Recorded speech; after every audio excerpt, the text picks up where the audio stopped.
In the spring of 2016, a historic shift occurred in the global consumer electronics industry when a Japanese manufacturing titan accepted a multi-billion-dollar acquisition by an overseas industrial giant.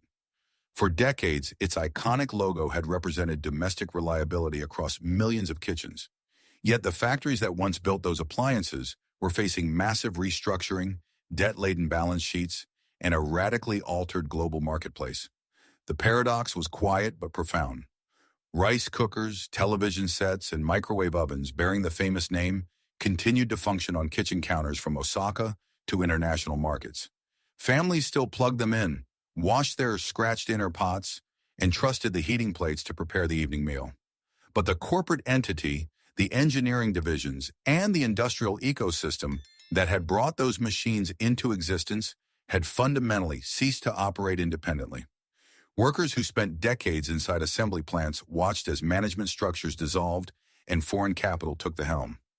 Retailers adjusted their shelves, while consumers continued buying products featuring a historic trademark backed by a completely new corporate machinery. The real story of Sharp is not the story of a single product line or a sudden bankruptcy.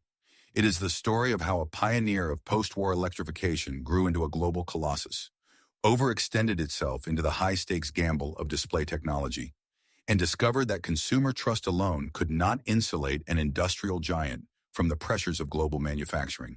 Every week, we reconstruct the stories behind the appliances, factories, engineers, repair shops, and family routines that quietly shaped everyday life.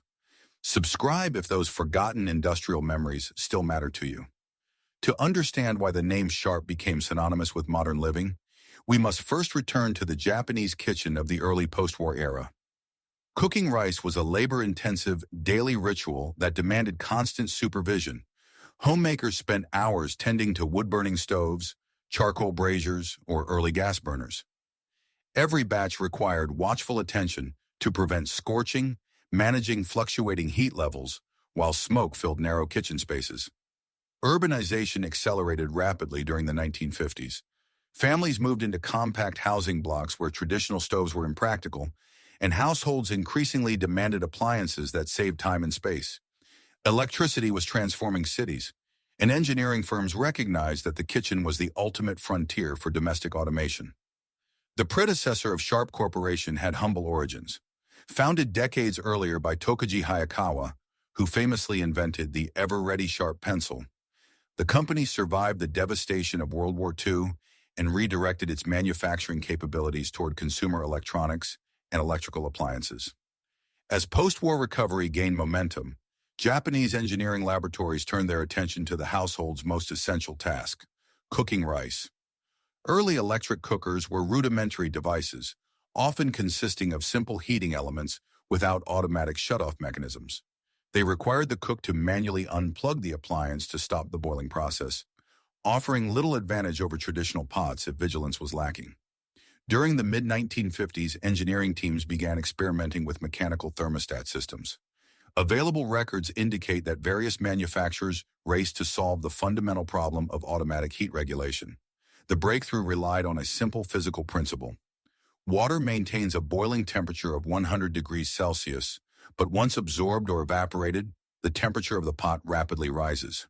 By integrating a magnetic or bimetallic thermal switch that reacted to this temperature spike, engineers created a system that could automatically shift the appliance from a high-heat cooking phase to a low-heat warming phase. The cook no longer needed to watch the steam vent or worry about burned grains. When Sharp entered this competitive landscape with its own line of electric rice cookers, the company did not merely introduce a new kitchen gadget. It offered an industrial promise that modern households could reclaim their mornings. The company had solved a fundamental domestic problem, but a much larger manufacturing expansion was already forming. The real commercial breakthrough for Sharp arrived as its manufacturing operations scaled up to meet explosive post-consumer demand throughout the 1960s. The company transitioned from a regional electronics workshop into a major industrial enterprise operating integrated manufacturing facilities. The physical design of Sharp's appliances during this era prioritized durability and straightforward utility.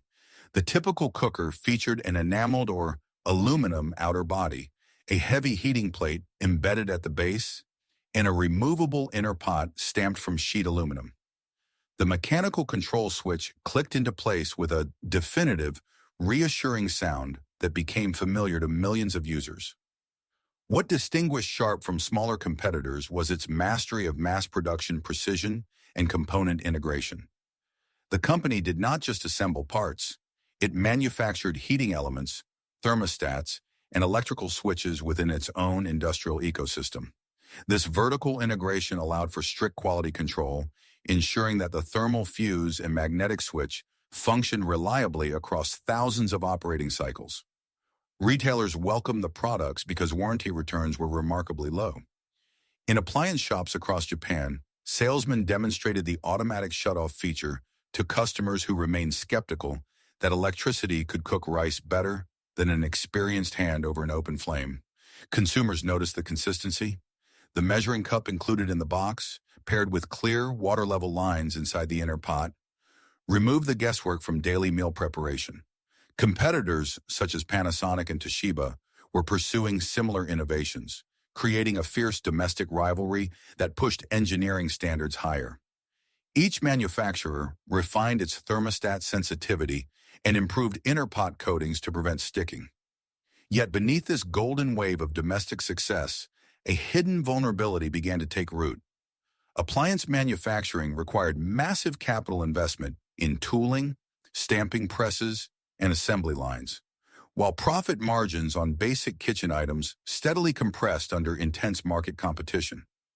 To maintain revenue growth, Sharp looked beyond the kitchen, expanding aggressively into televisions, calculators, and emerging semiconductor technologies.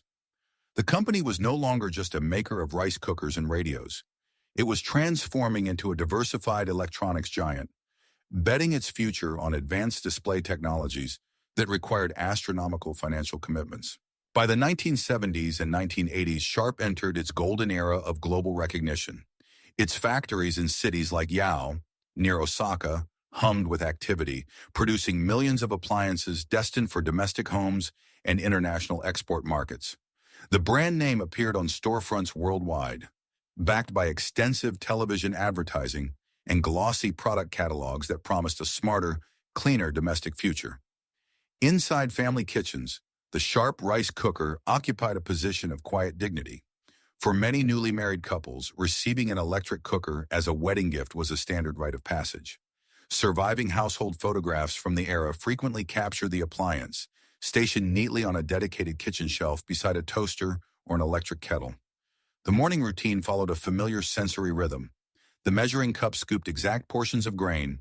Water filled the aluminum inner pot until it met the polished ridge. The power cord clicked into the recessed socket, and the mechanical lever pushed down with a heavy, mechanical thud. Minutes later, steam began lifting beneath the lid, carrying the aroma of freshly cooked rice across the room. When the water vanished, the internal thermostat reached its threshold. The magnetic switch released with a sharp click, and the indicator light shifted from cook to warm. Repair culture during these decades remained robust. When a thermal fuse eventually blew after years of continuous service, owners did not discard the appliance. They took it to local neighborhood repair shops where technicians with soldering irons and spare parts restored the circuit in minutes. The warranty card, carefully folded and tucked inside the instruction manual drawer, was rarely needed, but it provided a tangible sense of consumer security. If the industrial system behind Sharp had frozen in that moment, the brand would be remembered solely as an unblemished pillar of domestic reliability. But the midpoint stakes were far higher than a single kitchen counter. Behind the consumer appliance division, the company was pouring immense resources into liquid crystal display research. Sharp was transforming itself from a trusted maker of durable household goods into a pioneer of flat panel screens. The capital requirements of this transition were staggering, and the financial exposure would soon threaten the entire corporate edifice. The factories that built reliable rice cookers were increasingly overshadowed by multi-billion-dollar semiconductor and LCD fabrication plants. The industrial priorities of the corporation were shifting away from the mechanical kitchen and toward the high-stakes world of digital displays. The first small cracks in Sharp's industrial armor appeared quietly during the late 1990s and early 2000s. Retailers began noticing that profit margins on home appliances were thinning under relentless price pressure from newly industrializing regional competitors. While Sharp's rice cookers and microwaves retained their reputation for quality, consumers increasingly gravitated toward lower-priced alternatives imported from manufacturing hubs across East Asia. The company's primary financial drain, however, was not its kitchen appliance division, but its monumental investments in LCD panel manufacturing. When global demand shifted and panel prices plummeted due to overcapacity and aggressive competition from newer fabrication plants in South Korea and Taiwan, Sharp found itself saddled with crushing debt. The corporate leadership structure struggled to pivot. Factories that had once operated at full capacity faced utilization cuts. Employment stability, long a cornerstone of Japanese corporate culture, came under severe strain as management initiated early retirement programs and plant consolidations. In the consumer appliance sector, the response to falling margins was increased reliance on outsourced manufacturing and OEM partnerships. Rather than engineering and building every heating element and control board internally, Sharp increasingly turned to external suppliers to maintain price competitiveness on retail shelves. The distinctive engineering fingerprint that had characterized its products began to blur. Repair networks also withered. As labor costs rose and appliances were engineered for lower retail price points, component-level repair became economically unviable. Local repair shops closed their doors as replacement appliances became cheaper than diagnostic service fees. The folded warranty card in the kitchen drawer lost its practical meaning, replaced by a disposable consumer culture where a failing thermostat signaled replacement rather than repair. Credit agencies downgraded Sharp's debt to junk status as losses mounted through the early 2010s. The company attempted various restructuring plans, selling off real estate, spinning off divisions, and seeking emergency loans from primary lenders. Yet the burden of its massive display factory debts proved insurmountable through domestic financing alone. The inevitable turning point arrived in 2016. Han High Precision Industry, globally known as Foxconn, stepped forward with a rescue package that transferred controlling ownership of the historic Japanese corporation to foreign hands. It was an unprecedented milestone for a major Japanese electronics pioneer.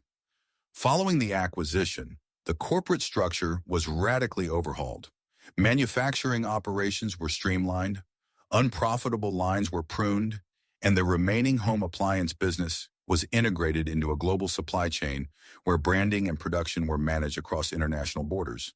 The name Sharp survived, emblazoned on modern kitchen appliances, but the industrial entity that had invented its early technologies now operated as part of a vastly different corporate empire. The factories grew quiet, the assembly lines changed, the logo endured. Today, the legacy of Sharp exists in a state of historical division.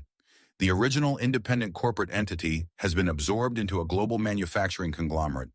The historic factories in cities like Yao have seen their operations restructured, downsized, or repurposed.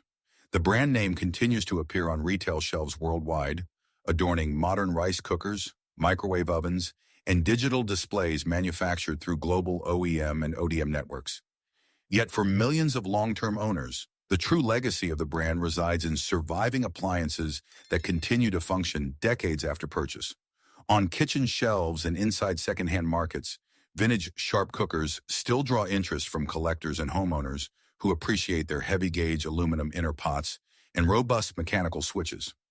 These objects serve as physical reminders of an era when home appliances were built to be repaired, maintained, and kept for a lifetime. Modern kitchen technology offers advanced microcomputer programs, induction heating coils, and smartphone connectivity that early post-war engineers could scarcely have imagined. Yet none of these digital features have fully replaced the simple, reassuring satisfaction of a mechanical switch clicking securely into place. The company changed owners. The factories changed countries. The industrial system transformed beyond recognition. But on a quiet kitchen counter, beneath a scratched lid and beside a faded control panel, a heavy aluminum inner pot still holds the evening rice. See you in the next video.